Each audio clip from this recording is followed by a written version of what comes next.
Hello, আসসালামু আলাইকুম ওয়া রাহমাতুল্লাহি ওয়া বারাকাতু। আমি কুয়োর মধ্যে ম্যাডাম, কুয়োর মধ্যে।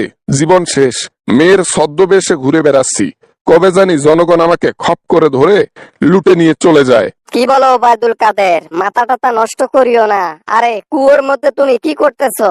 তুমি কি এখনো বাংলাদেশে আছো? বের হইতে পারো নাই? তোমাকে আমি অনেক আগে ইনফর্ম করছিলাম তুমি দেশ থেকে বেরো।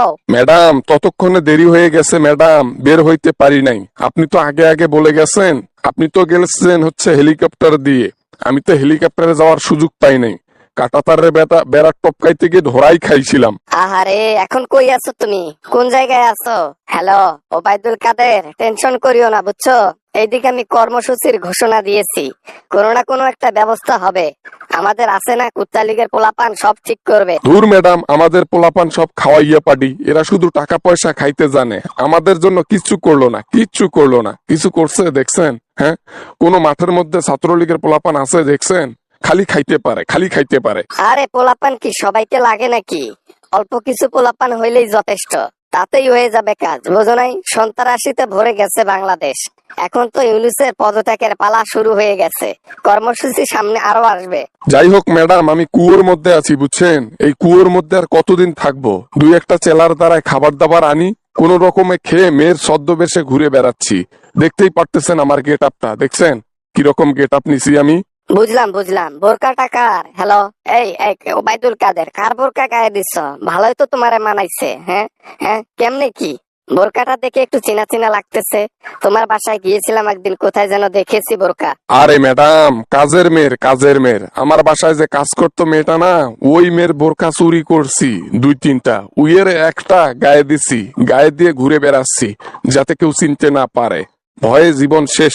আর কয়টা দিন কষ্ট করে এরকম ছদ্মবেশে ধরে থাকো বুঝছো।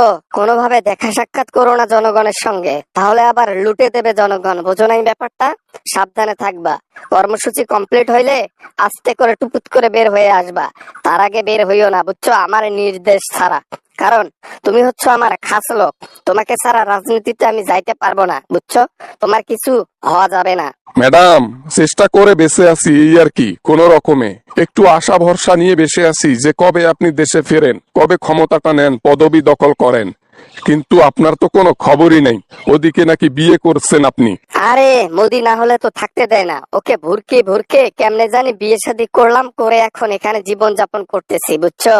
তাছাড়া তো এখানে থাকতে দেয় না। সিস্টেমে আমাকে লুটে পুটে খাচ্ছে, খাক না, সমস্যা নাই। আচ্ছা, সমস্যা নাই, আপনার সুবিধার্থে যা মনে হয়। আমি আপনাকে চালাক ভাবি, সমস্যা নাই। আপনি যেখানেই যান না কেন, আপনি নিজে বেঁচে অন্যের পুটকি মেরে আসবেন, ওটা আমার বিশ্বাস আছে। সমস্যা নাই, তাড়াতাড়ি আপনি দেশে ফেরেন।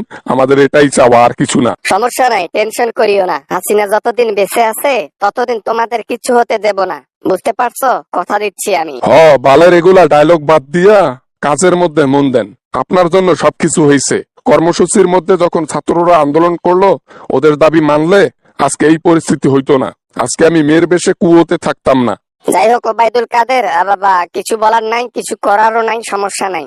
আমার হাতে সময় খুব কম ছিল। তুমি যেভাবে আছো ওইভাবে থাকো, ছদ্মবেশে থাকো। মানুষের সঙ্গে দেখা সাক্ষাৎ করার দরকার নেই। ধরা খাইলে বাস ছাড়া অন্য কিছু খাওয়া যাবে না, বোঝো না এই ব্যাপারটা? বাস তো আমি খাবো না, তবে কোন রকমে যদি আমি কোনোদিনও বাস খাই, জনগণের হাতে যদি ধরা পড়ি, তাহলে আপনার সব তথ্য আমি প্রকাশ করে দেব। কথাটা মনে রাখেন। ফোন রেখে দিলাম। খাবার সময় হয়ে গেছে, কুয়ো থেকে আমি এখন বের হব।